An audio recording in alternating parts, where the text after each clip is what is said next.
again. So today we will be learning the ratio test. So basically the ratio test is very useful for testing for absolute convergence.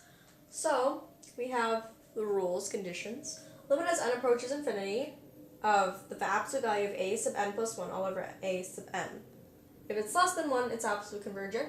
If it's greater than 1, or if it's greater than 1, infinity or infinity, it is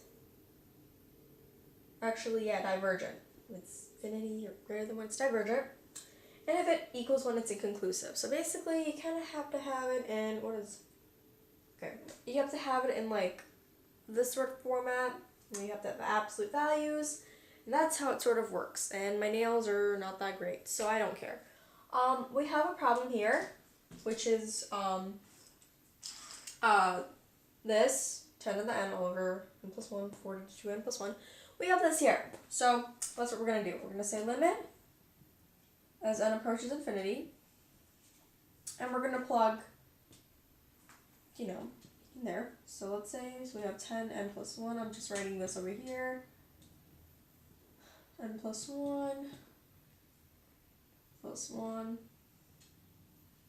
4 to the 2, n plus 1 plus 1. Okay, that's what we have. So basically, we're going to have 10 to the n plus 1 all over, well, really, this is just n plus 2 times 4 to the 2n, so 2n plus 2 plus, okay, I see. Alright, so it'll be 4 to the 2n plus 3 times, so it's going to be actually, then you say divide by this original.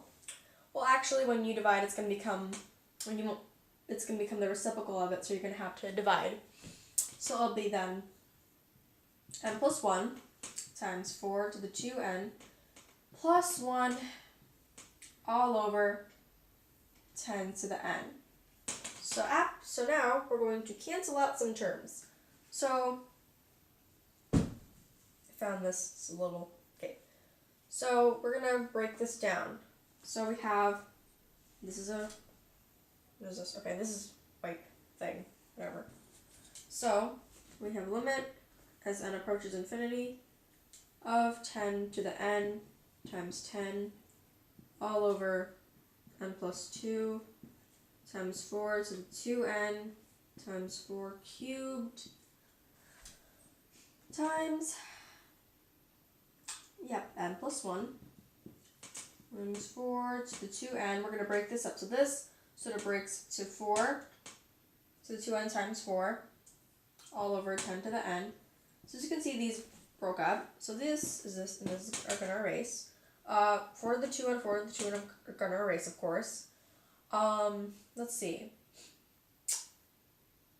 Then we'll be left with limit. Erase this. We'll be left with the limit as n approaches infinity of, let's see, 10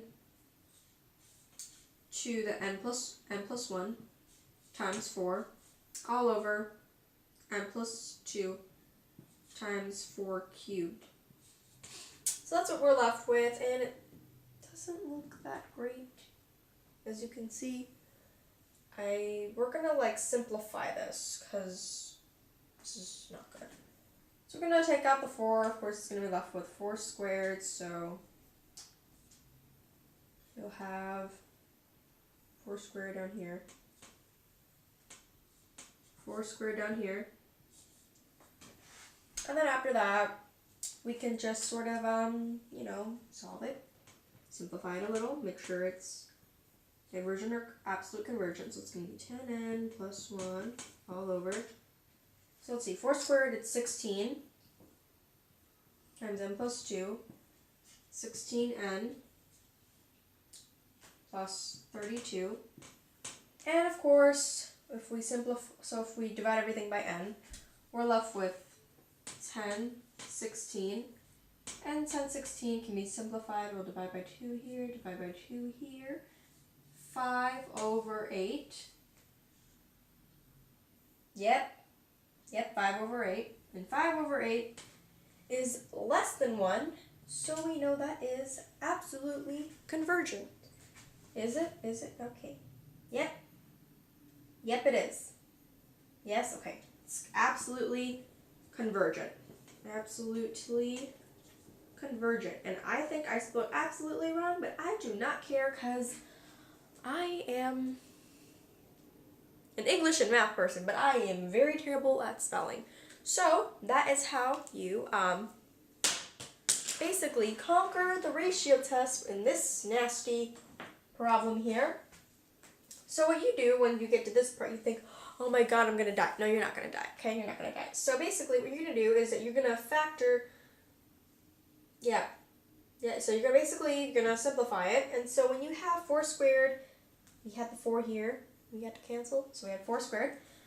And then you're left with, we know 4 squared is just 16, so 16, bring it out to the front, n plus 2, so 16n plus, x, and you're left with 10/16. Because, face it, you're going to divide everything by n, you divide everything by n, cancel, 0, 0, cancel, and you're left with 10/16. Divide by 2, simplify, do whatever the heck you want, put it in your calculator, less than 1, then you know it's absolutely convergent, and that is what it is. So, I hope now you've conquered this lesson in calculus today, actually, in the several tests, a test for convergence, one of those testing things. I hope you conquer that today, and I hope you submit your comments below of what math problems I should help you conquer next, and like and subscribe, and yeah, that's it. This is Clorox, by the way. So anyway, I'm gonna go now. So I hope I have conquered all your math problems today, and bye. That's all I can say. Just bye.